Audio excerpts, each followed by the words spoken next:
کلو خطیتن، وہ تمام گناہ بطشتہا یدا ہو، جس سے اس کے ہاتھ نے پکڑا ہوتا ہے، یعنی ہاتھ کے ذریعہ سے جو گناہ ہوتا ہے وضو کرتے ہی ہاتھ دھلتے ہی وہ گناہ نکل جاتا ہے، مع الماء، پانی کے ساتھ بہ کے نکل جاتا ہے، یا فرمایا ما آخر قطر الماء، پانی کے آخری قطرے کے ساتھ وہ گناہ بہ جاتا ہے۔ تو اب حال کیا ہوتا ہے، حتی یخرج نقیا من الذنوب، یہاں تک کہ بندہ مومن وضو سے فارغ ہوتا ہے تو گناہوں سے پاک و صاف ہو جایا کرتا ہے۔ اب یہ وضو کی فضیلت ہوئی کہ وضو میں چہرہ دھلتا ہے تو چہرہ کا گناہ دھل جاتا ہے، یہاں تک کہ آنکھ کا گناہ دھل جاتا ہے، ہاتھ دھلتا ہے، ہاتھ کا گناہ دھل جاتا ہے، اور سب ہاتھ کے ذریعے سے جو گناہ ہوتا ہے وہ دھل جاتا ہے، سر کا مسح کرتا ہے، سر کا گناہ دھل جاتا ہے، یہاں تک کہ کان سے جو گناہ وہ سنا ہوا ہوتا ہے وہ گناہ اس کا ختم ہو جاتا ہے، پیر دھلتا ہے، پیر کا گناہ دھل جاتا ہے۔ تو اس سے پتہ چلا بندہ جب وضو کر لیتا ہے وہ گناہوں سے پاک ہو جاتا ہے۔ اب یہاں سے یہ بحث اٹھ کھڑی ہوئی، نیک اعمال کے ذریعہ سے جو گناہ مٹتا ہے وہ صغیرہ مٹتا ہے یا کبیرہ مٹتا ہے؟ تو تحقیق یہی ہے کہ صغائر مٹائے جاتے ہیں، کبیرہ گناہ مٹنے کے لیے سچی توبہ درکار ہے۔ الغرض یہاں پر امام بخاری، اب یہ ترمذی اس حدیث کے تعلق سے حکم بیان کرتے ہیں، ھذا حدیث حسن صحیح، یہ حدیث حسن صحیح ہے۔ اب یہاں سے سوال یہ پیدا ہوتا ہے کہ حدیث کا درجہ ہے، حدیث کا درجہ حسن ہے، حدیث کا درجہ صحیح ہے، پھر صحیح کی دو قسم، صحیح لذات ہی ہے، صحیح لغیر ہی ہے، اسی طرح حدیث حسن کی دو قسم، حسن لذات ہی ہے، حسن لغیر ہی ہے، اور یہاں تو حسن ہو لذات ہی ہو کہ لغیر ہی، صحیح ہو لذات ہی ہو کہ لغیر ہی، ایک دوسرے کی ضد ہیں۔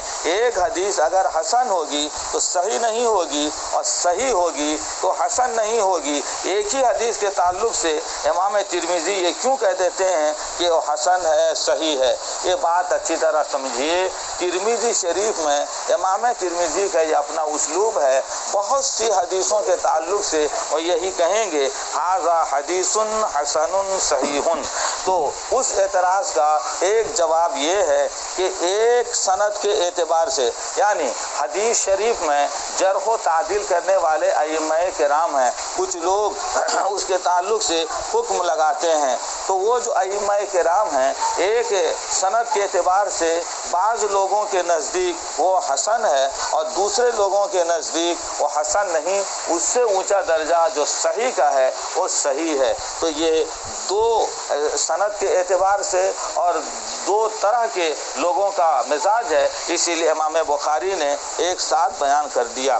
یا لوگ یہ کہتے ہیں حسن اور صحیح ایک ساتھ جمع کرنے کا مطلب یہ ہوتا ہے کہ صحیح سے مراد صحیح لغیر ہی ہے اور حسن سے مراد حسن لذات ہی ہے۔ جو حدیث حسن لذات ہی ہو گئی وہ صحیح سے قریب ہو گئی، اور جو حدیث حسن صحیح لغیر ہی ہوئی وہ حسن سے قریب ہو گئی، اسی لیے یہ قربت کی وجہ سے امام ترمذی نے حسن صحیح کا حکم لگا دیا۔ الغرض یہ بات تو ہو گئی، اب یہاں پر ایک بات رہ گئی یہ بحث کہ دو سند تھی، ایک جناب اسحاق ابن موسیٰ کی، دوسری حدیث قتیبہ کی، وہ دونوں حدیث امام مالک رضی اللہ تعالیٰ عنہ سے مروی ہے۔ اس میں پھر صحیح کون ہے؟ تو کہا کہ وہ حدیث صحیح ہے جو ہوا حدیث مالک، جو حدیث مالک ہے، اور اس کے اوپر وہ روایت کرتے ہیں حضرت سہیل سے، اور وہ روایت کرتے ہیں اپنے والد سے، یعنی اپنے والد سے ابو صالح سے، وہ روایت کرتے ہیں ابو ہریرہ سے۔ یہی جو سند ہے یہ سند بہت عمدہ ہے، اسی کے بارے میں کہتے ہیں کہ یہ حسن اور صحیح ہے۔ اب یہاں پر کوئی گفتگو آ پڑی